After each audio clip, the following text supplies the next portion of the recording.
नमस्कार दर्शकों, स्वागत है आप सभी का हमारे चैनल पर। दर्शकों, राम मंदिर प्राण प्रतिष्ठा की जो तारीख है वो जैसे जैसे नज़दीक आती जा रही है, पूरे देश में, पूरे सनातन धर्म में, हिंदू समाज में खुशियाँ बढ़ती ही चली जा रही हैं। लोग बेहद प्रसन्न हैं इस चीज़ को जानकर कि जो 500 सालों का जो इंतज़ार था वो अब ख़त्म होने वाला है। और जितना भी हमारा हिंदू समाज है, सनातन धर्म के लोग हैं, वो सभी तरह तरह से तैयारियां कर रहे हैं। और बहुत से ऐसे लोग हैं जो 22 जनवरी 2023 को प्राण प्रतिष्ठा कार्यक्रम में पहुंचना भी चाहते हैं, लेकिन सरकार ने कुछ बंदिशें भी लगा रखी हैं। और सरकार ने अपील भी की है, मंदिर ट्रस्ट ने भी अपील की है कि भाई देखिए 22 जनवरी को आप जो आम जनता है वो मंदिर प्राण प्रतिष्ठा में न शामिल हो, उसके बाद आप हो सकते हैं। अब सवाल एक यहाँ भी ये उठता है कि प्राण प्रतिष्ठा को लेकर जहाँ एक तरफ खुशियाँ मनाई जा रही हैं, वहाँ बहुत से लोग ऐसे हैं जो बराबर इस चीज़ का विरोध भी कर रहे हैं। ये गलत हो रहा है, शास्त्र के अनुसार नहीं हो रहा है, मंदिर अधूरा है। इस तरह की बहुत सी चीज़ें सामने भी आ रही हैं जो कि देखने को मिल रहा है। लेकिन चाहे जो भी हो, 22 जनवरी का जो दिन नियत किया गया है, तय किया गया है प्राण प्रतिष्ठा का, उसके हिसाब से सारी तैयारियां भी चल रही हैं। चाहे वो मंदिर प्रबंधन हो, ट्रस्ट हो, सरकार हो, सभी लोग जोर शोर से लगे हुए हैं। दर्शकों, आगे इस वीडियो में हम और भी बहुत सी चीज़ों को डिस्कस करेंगे कि लोग इसका जो विरोध कर रहे हैं, क्यों कर रहे हैं, इसका क्या कारण है, तो इसको हम आगे वीडियो में बताएंगे, तो वीडियो को अंत तक जरूर देखिएगा। दर्शकों, अयोध्या हिंदुओं का एक ऐसा तीर्थ स्थल रहा है जो सबसे ज़्यादा विवादित रहा है, सबसे ज़्यादा विवाद भी हुए हैं कि विवादित ढांचा तोड़ा गया, उसके बाद उसमें ताला लगाया गया, फिर ताला खोला भी गया। कई सारी घटनाएं हुई हैं मंदिर के साथ, और बहुत सी लड़ाइयाँ लड़ी गईं। बहुत से राम भक्तों ने अपने प्राणों की आहुति दे दी, जिनके जीवन काल में तो ये मंदिर नहीं बन सका।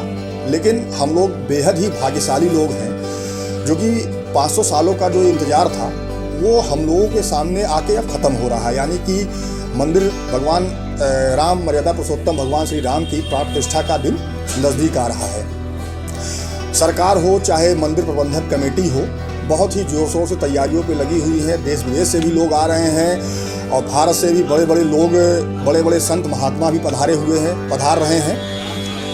और इसी के साथ ही साथ हमारे देश में बहुत से ऐसे लोग भी हैं जो इसका लगातार विरोध भी कर रहे हैं। कुछ सनातन धर्म के ठेकेदार भी हैं जो इसको लगातार इसका विरोध कर रहे हैं कि भाई अधूरा मंदिर है, अधूरे मंदिर में प्राण प्रतिष्ठा नहीं होनी चाहिए, शास्त्र के अनुसार प्राण प्रतिष्ठा नहीं होनी चाहिए।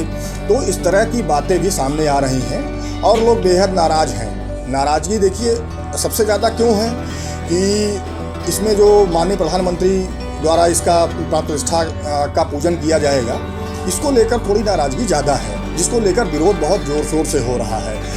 विपक्षी पार्टियों ने तो आने से मना कर दिया है, चाहे वो कांग्रेस हो चाहे वो अन्य विपक्षी पार्टियां हो।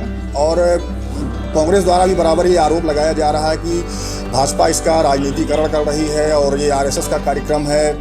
ऐसी वैसी बहुत सी बातें सामने आ रही हैं। दर्शकों देखिए, चाहे जो भी हो, राजनीतिकरण हो रहा है या कुछ भी हो रहा हो, लेकिन कुल मिलाकर जो अयोध्या है, जो भगवान राम की जन्मस्थली है, वहाँ पे जो ये 500 सालों का इंतज़ार है वो अब ख़त्म होने को है और मंदिर की प्राण प्रतिष्ठा होने भी जा रही है। लोग तो इस तरह की बातें कहेंगे ही क्योंकि भाजपा इस समय शासन में है। और सबसे बड़ी बात ये है कि मंदिर का जो मंदिर का काम है वो इसमें तेज़ी कब आई? 2014 के बाद आई है। 2014 के बाद जब ऑनरेबल सुप्रीम कोर्ट का जजमेंट भी आया, जजमेंट के बाद एक ट्रस्ट बनाया गया, ट्रस्ट के बाद फिर मंदिर निर्माण का कार्य शुरू भी हुआ। तो बराबर इसमें भाजपा सरकार ही रही, चाहे केंद्र में हो चाहे राज्य में। इसलिए इसका थोड़ा सा विरोध ज़्यादा भी हो रहा है क्योंकि जो लोग पसंद नहीं कर रहे हैं इसको, वही लोग ये इस तरह की बातें भी कर रहे हैं कि जो है शास्त्र के अनुसार नहीं हो रहा है या अधूरा मंदिर है, जो भी है। लेकिन जो हो रहा है वो सही हो रहा है। कहावत है कि हुई है वह जो राम रच राखा। अब विरोध करने वाले तो लोग होंगे भी, क्योंकि अगर कोई चीज़ अच्छी होती है तो उसकी तारीफ भी लोग करते हैं और उसकी बुराई भी लोग करते हैं। तो इस तरह से हमारे समाज में दो तरह के लोग हैं। फिलहाल जो भी है हिंदू समाज बेहद प्रसन्न है।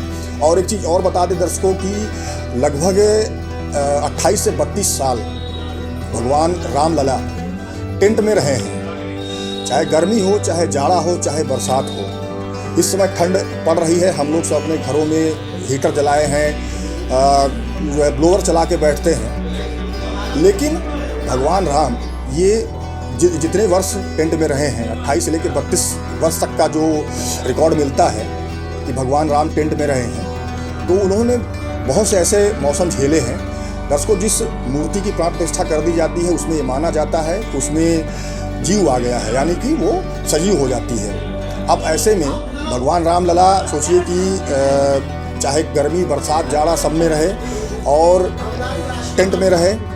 और सबसे बड़ी बात ये भी है कि उनको साल में एक ही कपड़ा मिलता था पहनाने को, और जो प्रसाद या भोग लगता था वो वहाँ के जो मुख्य पुजारी थे उनको जो महीने का मेहनताना मिलता था वो उस पैसे से प्रसाद खरीदते थे और भगवान का भोग लगाते थे। अब जितने दिन वो टेंट में रहे या जो ये समस्याएं सामने आई हैं, तो ये जो सनातन के ठेकेदार हैं ये कोई सामने नहीं आए। तब ये कहाँ थे जब ये सारी दिक्कतें हुई थी? तब तो ये आगे कोई लोग नहीं आए। हाँ, ये जरूर है कि जब मंदिर बन के तैयार हो गया, प्राण प्रतिष्ठा होनी है, तो सभी लोग एकदम से जो है इसका विरोध करना शुरू कर दिए हैं। भाई, सुप्रीम कोर्ट में जितने दिन मुकदमा चला, जितने भी ये हमारे धार्मिक गुरु हैं, इन लोगों ने कितनी वहाँ पे पैरवी करी है ये हम सभी जानते हैं।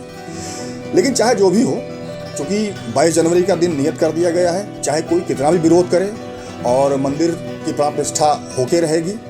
और हम सभी बहुत खुश हैं कि भगवान राम की प्राण प्रतिष्ठा का दिन नज़दीक भी आ रहा है। ऐसे में एक खबर और भी आई है कि भाई किसी ने मंदिर की प्राण प्रतिष्ठा को लेकर ऑनरेबल इलाहाबाद हाई कोर्ट में जनहित याचिका भी दाखिल करी है कि पौष का जो महीना चल रहा है इसमें कोई भी धार्मिक कार्य नहीं होते हैं, मंदिर अधूरा है, शंकराचार्यों ने विरोध किया है। तो इन्हीं सब चीज़ों को लेकर एक PIL भी दाखिल हुई है।